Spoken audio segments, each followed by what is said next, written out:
Hanuman cinema ఇచ్చిన Boost తో full జోష్ లో ఉన్నారు డైరెక్టర్ ప్రశాంత్ వర్మ.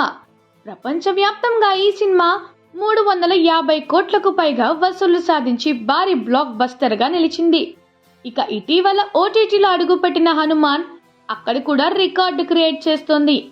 ఇక ఈ ఉత్సాహాన్ని రెట్టింపు చేసేలా హనుమాన్ సినిమాకి బెస్ట్ డైరెక్టర్ గా అవార్డు అందుకున్నారు. ఈ విషయాన్ని తన ఇన్స్టాగ్రామ్ ద్వారా తెలియజేశారు.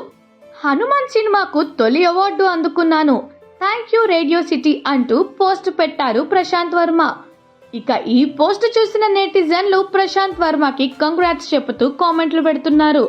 అయితే కొంతమంది మాత్రం ప్రశాంత్ వర్మ కాన్ఫిడెన్స్ ని మెచ్చుకోవాలంటూ ప్రశంసిస్తున్నారు.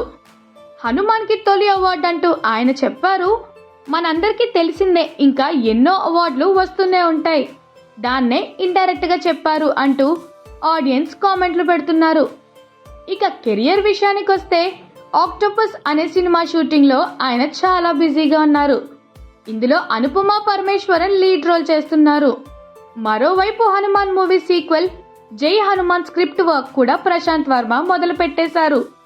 ఇక ఈ సినిమాను వచ్చే ఏడాది సంక్రాంతికి రిలీజ్ చేస్తున్నట్లుగా ఇప్పటికే ప్రకటించారు. ఇక సీక్వెల్ లో హనుమంతుని పాత్రలో తేజ సజ్జా కనబడబోతున్నారు. అయితే ఆంజనేయుడు పాత్రను మాత్రం ఒక స్టార్ హీరో చేస్తారని ప్రశాంత్ వర్మ చెప్పారు.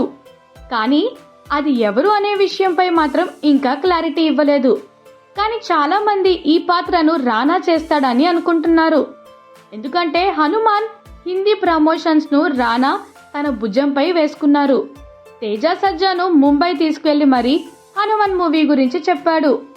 అలానే హనుమాన్ మూవీలో హనుమంతుడి ఎంట్రీ సీన్ లో కళ్ళు సరిగ్గా గమనిస్తే రానాలా అనిపించింది అంటూ ఆడియన్స్ కూడా పోస్టులు పెట్టారు. దీంతో ఖచ్చితంగా ఈ పాత్రను రానా చేయబోతున్నాడని అనుకుంటున్నారు.